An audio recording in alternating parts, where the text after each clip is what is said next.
రాష్ట్రంలో ఉంటే మరి ఏంటి ఇవన్నీ ఇప్పుడు ఈ తాడేపల్లి ప్యాలెస్లో జరిగి ఉన్నాయి కదా, ప్రజాధనంతో ఇదంతా ఏర్పాటు చేసుకున్నారు, ఈ కంచెలు కావచ్చు ఇవన్నీ కూడా. నేపథ్యంలో పోలీసులు ఎప్పుడైనా కానీ ఎవరైనా కేసు పెట్టొచ్చు, దానికి సంబంధించి ఎంక్వైరీకో దేనికో సర్చ్కో వచ్చే పరిస్థితి ఉంటుంది కదా. సో ఈ నేపథ్యంలో ఎందుకు ఉండడం అన్నట్టుగా వెళ్ళిపోయారా, ఎందుకు అందుకే ఉండట్లేదా, ఏం చెప్తారు? దీని వెనక కొన్ని రాజకీయపరమైన కారణాలు కూడా ఉన్నాయండి. ఇప్పుడు ఈయన అర్జెంటుగా ఏదో ఒకటి చేసేసి ప్రభుత్వంలో ఉన్న ఈ ఎన్డీఏ కూటమి యొక్క ప్రభుత్వాన్ని కోల్దేయాలి. అది ఇప్పుడు జగన్మోహన్ రెడ్డి ముందున్న ప్రధాన లక్ష్యం. దానికోసం విపరీతమైన ప్రయత్నాలు, ఏదో ఒకటి చెయ్యాలి. ఏం చేయాలో అర్థం కావడం లేదు. ఒక్క ఐడియా, ఏదో ఒక్క ఐడియా వస్తే వీళ్ళని ఎలాగోలా కోల్దేయటానికి మనం ఏదో ఒకటి చెయ్యాలి, ఆ ఐడియా ఇచ్చేది ఎవరు అని ఆయన పిచ్చెక్కినట్టుగా ఇప్పుడు రాష్ట్రం మొత్తం కానీ దేశం మొత్తం కానీ తిరుగుతూ ఉన్నాడు. ఢిల్లీ జంతర్ మంతర్ వెళ్ళింది సేమ్ కారణానికే, రాష్ట్రంలో వినుకొండ వెళ్ళింది సేమ్ కారణానికే. అంటే ఇప్పుడు బెంగళూరు ఎన్డీఏ కూటమి అంటే ఇప్పుడు రాష్ట్రందా లేదంటే కేంద్రందా, ఏ కూటమిని పడగొడతారు ఈయన? ఈయన కేంద్రంలో ఉన్న కూటమి జోలికి వెళ్తేనండి ఈయనకే భయం. అయిపు అజ్జా లేకుండా కనపడకుండా పోతానో, నన్ను ఏమీ చెయ్యింది వీళ్ళే అని రాష్ట్రంలో ఉన్న ఎన్డీఏ కూటమి మీదనే. ఎందుకంటే ఇంతకాలం ఆయన మీద ఒకంత సీత కన్నుతోటి ఉన్నారు. అక్కడ కూడా ఉన్నది వీళ్ళే కదా. అక్కడంటే అక్కడ కొన్ని పరిస్థితులు వేరే ఉన్నాయండి. అది కేంద్ర స్థాయిలో ఉన్న పరిస్థితి. వాళ్ళేంటి ఓవరాల్ గా ఉన్న అన్ని రాష్ట్రాల మీద తోటి కలిపి ఉండవలసిన అవకాశం ఒకటి ఉంది. ఇక్కడంటే టీడీపీ నేతృత్వంలో నడుస్తున్న ఎన్డీఏ మన రాష్ట్రంలో ఉన్న ప్రభుత్వం, అదే కేంద్రంలో అయితే బీజేపీ నేతృత్వంలో నడుస్తున్న ఎన్డీఏ. రెండిటికి కొంచెం తేడా ఉంది. వాళ్ళ దగ్గర అయితే గబక్కన కాళ్ళ మీద అయినా పడిపోవచ్చు, కానీ వచ్చి వీళ్ళ కాళ్ళ మీద పడలేడు కదా. ఆ అవకాశాలు కూడా చూసుకుంటూ ఉన్నాడు.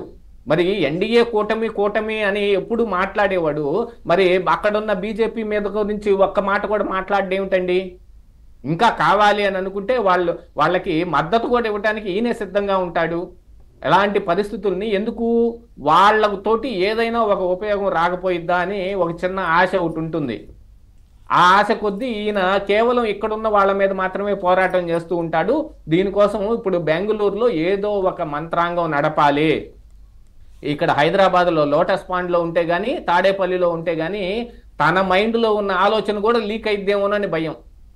ఆ ఆలోచనలు లీక్ అయిపోతే మళ్ళీ తాను ఎక్కడ పట్టుబడిపోతాడో అనే ఒక భయం కొద్దీ ఆయన బెంగళూరుకి వెళ్తాడు. అది కాకుండా బెంగళూరుకి ఏంటంటే యూజువల్గా ఈ అనంతపురం ఇటు సైడ్ ఉండే వాళ్ళందరికీ ఎక్కువ యాక్సెస్ బెంగళూరుకే ఉంటుంది. ఎక్కువ వ్యాపార లావాదేవీలు కానీ ఏదైనా గోల్మాల్ ఏదైనా చేయాలన్నా కానీ బెంగళూరుకే వెళ్తారు. ఇక్కడ దాంతోపాటుగా ఈయనకి అన్నలాంటి వాడు అక్కడ బెంగళూరులోనే ఆయన ఉన్నాడు. ఈయన తోడుతో పాటుగా పెద్ద గని కూడా కట్టబెట్టారు. ఏంటంటారు పవన్ గారు? ఓబులాపురం అంటున్నాను.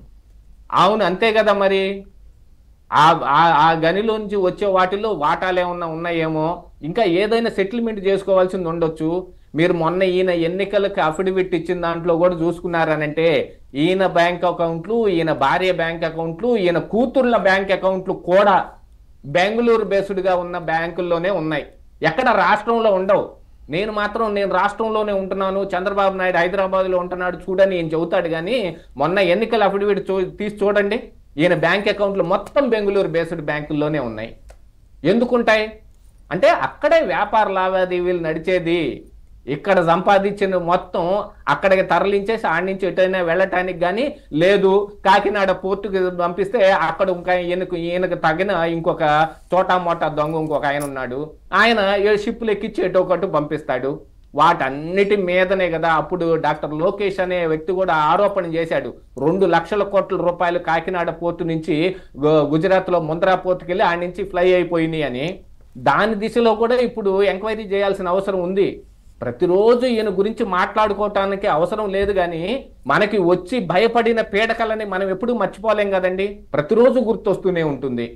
పలానా ఒక పీడకల మన జీవితంలో ఒక కాలరాత్రి ఒకటి జరిగింది అనంటే దాన్ని ఎప్పటికీ మర్చిపోలేని అంశమే. అందుకని తిరిగి ఈయన గురించి మాట్లాడుకోవాల్సి వస్తుంది.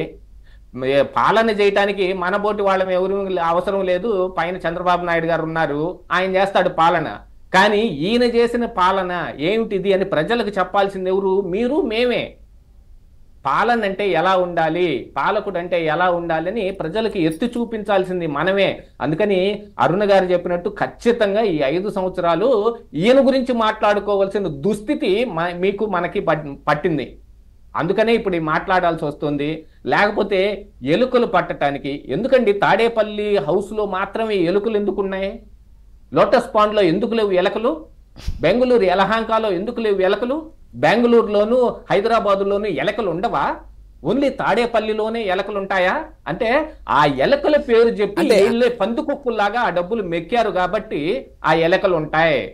ఆ పట్టిన ఎలకల్ని ఎక్కడ పారేశారు ఎవరన్నా చూపిస్తారా? దాని గురించిన ఏమన్నా పత్రాలు ఉంటాయా?